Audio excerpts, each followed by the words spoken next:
Hi there. We're still looking at Christmas cards or possible Christmas cards. We're going to do this colourful reindeer. The silhouette you can actually download off the site to give you the guide for it. Colour choice is up to you. Dead easy to do, great fun to do. So let's get going. Right, we're having a look at this more modern way of doing a little picture of a deer, reindeer here.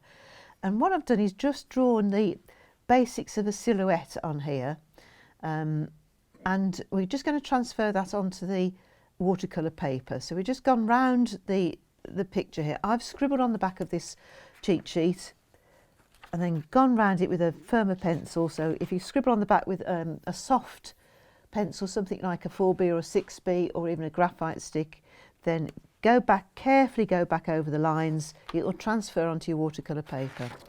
And then what we're going to do is basically colour in the shape, but not just colour it in randomly. We have to have a little bit of thought about the way we're going to colour it in. Because what we need to do is get the colours from one area to flow into the next area. So the way we're going to do that is just take a small brush and starting on one patch at a time, if you carefully wet that area, so carefully keeping it within the lines here, just taking a small brush and just wetting it around these shapes that we've got here. Take a little bit of tissue, dry your brush, just take the puddle out so it just stays damp and not soaking wet. And then we can start to tickle in a bit of the colours. So the colours are going to be up to you, but I'm just going to use perhaps this bit of red here, and then think, where's it going to flow through to? So if it was like a band coming through here, it would go through this side and then perhaps start to change colour. We might swap it to the other red then, so starting off with a bit of cadmium red, and then either side of that it might turn into a darker, deeper red. And just try and stick to Christmassy colours, so we could again take a copy of it and turn it into a Christmas card.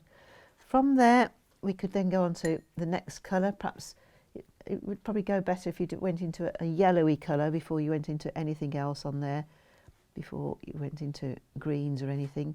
Just putting a little bit of yellow onto that and then swapping it again into a little bit more yellowy green colour. Perhaps this is entirely up to you. You can keep it as your colour scheme of what you want to do, and then perhaps a bit more of a bluey green into it. But if you want to make it just purples and pinks, you can do. But I just thought these jolly Christmassy type colours. And that's one section. I'm just going to tidy that up just a little bit as we go, so it's not too wobbly around the edges. The bigger you do this, the better. It's easier to keep the edges neat. Right, now we have to go on to the next section. So I'll probably do these two sections at once. Just wet the one side here with a bit of clean water and slightly grubby. And just think where the colours are going to flow through. So into that, I should probably think that red would probably come out somewhere about here. Perhaps it goes up to about there. And then start to add the other colours either side of it. Pinky, perhaps coming down this part, this orangey red, pinky red. Perhaps a bit more up there. Perhaps a bit onto that part of it. And then a little bit onto that side as well. And then where did I go next? Into my yellowy colours, just to bring those in a bit. And then onto the greeny colours. I start to make it a little bit more bluey on the ends. These have to be put in while these colours are all wet, otherwise it will go very hard and stripy. So just bringing those up, something like that. You can continue round. I would just do one section at a time, or two at the most, just to get it to flow through.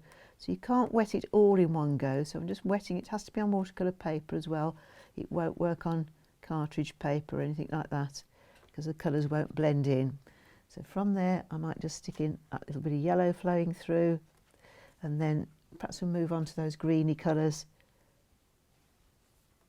and then moving it back around with the red. The red wouldn't come down there, it might come down onto this little area down there perhaps. So bring it into that through. Oh, I haven't wet that one. Can't wet, got to wet it first. Clean water, not grubby water like I'm trying to use, otherwise your colours will go all funny. They won't blend very nicely, so a little bit more pinky red, perhaps a bit of the orangey red on the end of that one. So just touching in a little bit of colour, keeping it wet so it'll blend in, and then a little bit more of that greeny colour,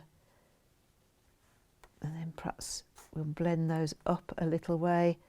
Perhaps we'll start to get that yellowy colour onto this part here, and then that would flow through, become a yellowy bit again. I'll make that a bit more greeny on the end, so I'll just put a bit more green into that one, blend it through. So you can gradually see this picture appearing, working through the different areas. I'll just do this last area on here, and then I'll leave you to it for a minute while I finish off, and then we'll come back and see the finished article in a few minutes. I'll just carry on with this big one here so you can see, remind you of what we've got to do. We've got to wet it first, wet it all so it stays wet. This is a nice big area, so you've got to keep that all wet, otherwise your colours won't blend in together. So bringing that down, wetting it through, take the puddle out of it so it's not soaking wet, and just make sure those colours merge in, bringing that through, a little bit more of the red perhaps, and then a little bit of the darker red either side of it. But you can stick to, I say, just if we want a couple of colours you could do. Let's go a bit more yellowy on the ends there, and then we'll get that brighter red here because you've got very bright red there, so we'll just make sure that stays as a nice bright red on that corner, but then it'll blend out into the other colours. And then as we come down here we might swap it to a yellowy colour. These sort of evolve when you're doing these pictures. You can't rigidly stick to a colour scheme. You just have to think what looks better with one colour running into another. Bluey greens. Then perhaps as we come down here we might add a bit more blue to that colour, get it a bit darker. And then just encourage those to blend in a bit so they're not hard lines on it, and then get this a little bit more, just the blue on its own towards the end of that. So hopefully you can see what I'm trying to do with this. I'll carry on now with these other sections and we'll catch up right at the end here. And there we go. All you're doing is making sure that you wet one section at a time and get the colours to blend from one to the other, and you'll end up with a very seasonal reindeer.